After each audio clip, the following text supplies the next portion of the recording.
Vous avez déjà remarqué que parfois, dans les films d'animation et les récits de super-héros, le méchant donne surtout l'impression d'être le seul adulte dans la pièce? C'est une catégorie bien à part, ceux qui disent une vérité désagréable et qu'on transforme pour ça en vilain.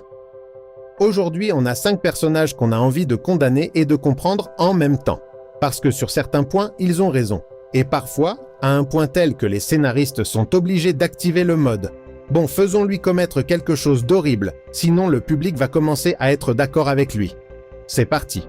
Commençons par le cas le plus controversé. Miguel O'Hara, l'homme araignée 2099. Il a l'air d'un type qui n'a pas dormi depuis 3 ans et n'a vécu qu'au café. Au cas où vous auriez un peu oublié le contexte, dans Spider-Verse, Miles débarque dans une réunion d'araignées où Miguel rassemble des Spider-Man venus de différents univers et les tient d'une main de fer. Miles veut sauver un proche et réécrire le destin, tandis que Miguel s'obstine. Si tu touches au canon, toute une réalité peut s'effondrer. Sa position est simple et terrifiante. Il y a un canon. Il y a des événements qui doivent arriver. Si tu interviens, la réalité va commencer à se désagréger. Et ça sonne comme une tirade de méchants, jusqu'au moment où l'on se rappelle que, dans leur monde, il existe déjà des preuves directes que des univers entiers peuvent réellement s'écrouler. Autrement dit, Miguel n'est pas un contrôleur obsessionnel pour le plaisir. Представьте ситуацию. Спасатель громко предостерегает. «Не входите, там слишком опасно». Майлз возражает. «Но там остался мой питомец». Спасатель настаивает. «Я понимаю вашу привязанность, но риск слишком велик».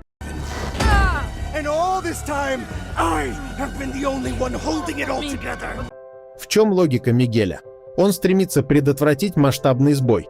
Его мышление напоминает администратора, защищающего целостность структуры. Если нарушить установленный порядок в одном звене, вся цепь может разрушиться.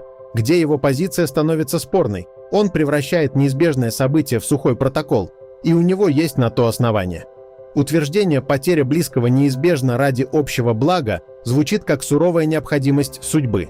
Вывод. Мигель верен в оценке рисков, но его метод решения – это запрет на личный выбор, что и порождает противоречия.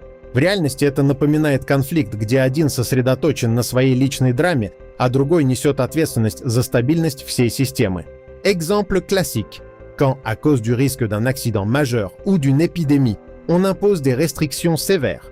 Pour certains, cela paraît inhumain, mais la logique est que le moindre petit compromis peut faire exploser le problème pour des milliers de personnes. Et oui, parfois il a tellement raison que le film est littéralement obligé de le montrer agressif pour qu'on ne dise pas « Bon, en fait, ce type a raison ». Et maintenant, un personnage encore plus effrayant que les autres, parce qu'il ne se bat pas, ne fait pas exploser des villes. Il dit simplement tout haut ce que les adultes pensent sans vouloir le prononcer. Si l'on se souvient de l'intrigue de Toy Story 2, Woody tombe chez un collectionneur qui veut l'envoyer au musée avec tout le Woody's Roundup. Le prospecteur fait partie de cette collection et il est le principal moteur de l'idée selon laquelle le musée, c'est l'éternité. Le conflit est simple. Woody veut rentrer chez Andy, tandis que le prospecteur appuie sur la peur qu'un enfant grandisse et vous abandonne. Le prospecteur, alias Stinky Pete, est un jouet qui a passé sa vie dans sa boîte. À première vue, un gentil vieux chercheur d'or. En réalité, un vieil homme qui a vu le marché, qui a vu les humains et qui a compris une chose, les enfants grandissent. Et un jour, ils n'ont plus besoin de toi. Il dit en substance à Woody, Andy ne te portera plus dans ses bras. Children destroy toys! You'll all be ruined, forgotten, spending eternity rotting in some land. Ensuite, il aura des amis, puis des petites amies, puis sa vie. Et toi, tu resteras dans une boîte, ou dans un vide-grenier, ou à la poubelle. C'est cruel? Oui. C'est vrai? Oui aussi. Là où le prospecteur a raison, il formule la tragédie centrale des jouets. Vous n'êtes pas pour toujours. Vous êtes là, jusqu'à un certain point. Il comprend réellement que le musée est une chance d'immortalité. Là-bas, on ne vous cassera pas, on ne vous oubliera pas, on ne vous perdra pas. Là où il devient un méchant, il ne propose pas simplement un choix, il manipule et enferme les autres. Sa douleur, on ne m'a jamais choisi, se transformant. Puisqu'on ne m'a jamais choisi, personne n'a le droit de choisir pour soi-même. Le prospecteur est l'exemple parfait d'une idée juste logée dans une âme faussée. Dans la vie, cela ressemble à ces options, sûres, où tout est prévisible et joli, mais que l'on paie avec sa liberté. Comme un travail ou un projet où l'on vous garde en vitrine. salaire stable, statut, aucun risque. Sauf que, peu à peu, vous ne vivez plus votre propre vie parce que tout mouvement hors des règles est interdit. Sa tragédie est réelle, mais au lieu de lutter contre la peur d'être oublié, il a décidé de devenir celui qui retire la liberté aux autres. Pour résumer brièvement le conflit, X-Men. C'est un monde où les mutants essaient de vivre parmi les humains, et où les humains répondent souvent par la peur, les lois et les armes. Xavier croit au dialogue et à l'intégration. Magneto, lui, croit à la force dure et à la protection préventive. Ils finiront de toute façon par nous écraser, donc nous n'avons pas le droit d'être naïfs. Magneto, c'est un genre à lui tout seul. C'est le personnage qui arrive à chaque fois et dit « Les humains nous craignent parce que nous sommes différents, et ils essaieront de nous détruire. Et toi, tu te dis « C'est de la paranoïa ».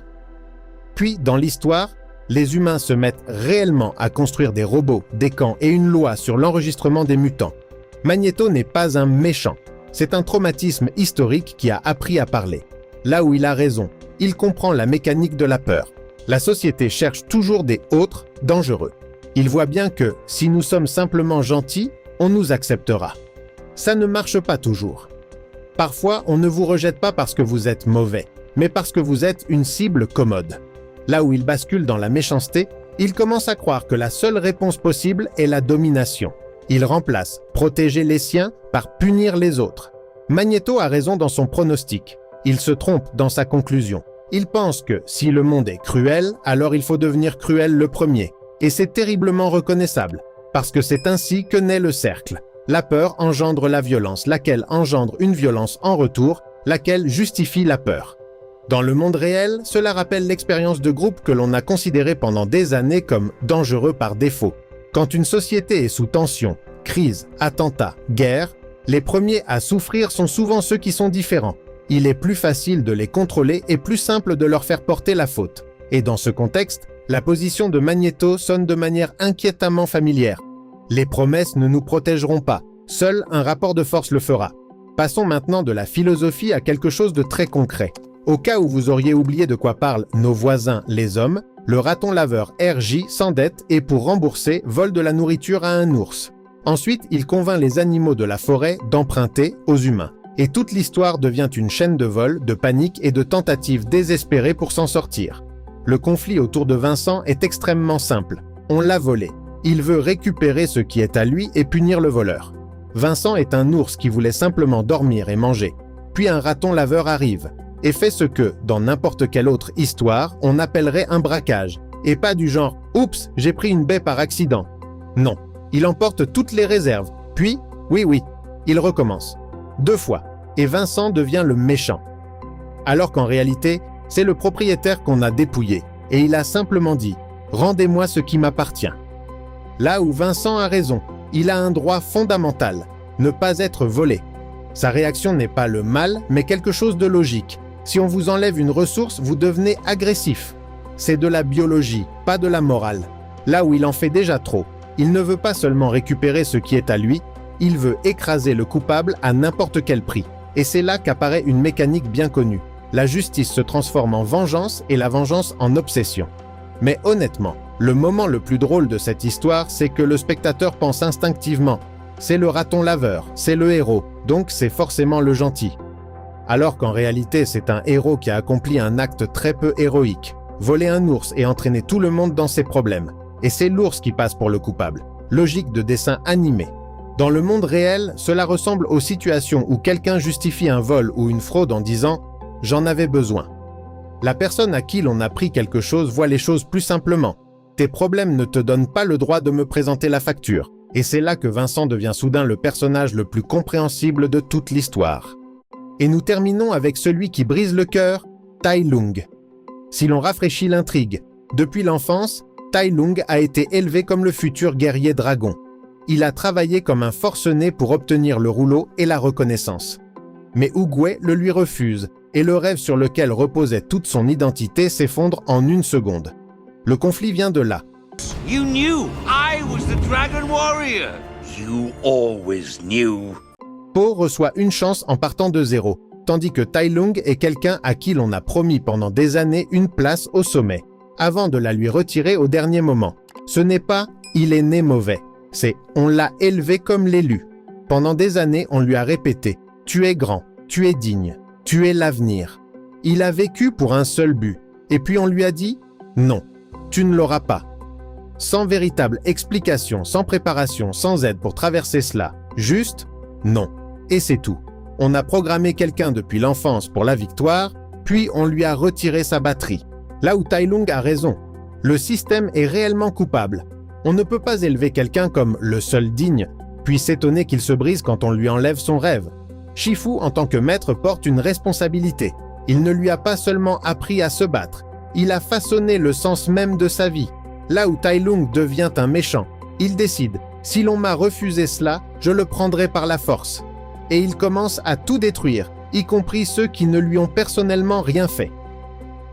Tai Lung, c'est l'histoire de la manière dont l'amour et les attentes peuvent devenir une arme. Dans la vie, cela ressemble beaucoup aux gens que l'on pousse depuis l'enfance sur une seule trajectoire. Tu dois devenir le meilleur, sinon tu n'es personne. Et quand le système ferme brutalement la porte, examen, sélection, carrière, rêve, la personne n'est pas simplement déçue. C'est comme si on lui arrachait son point d'appui.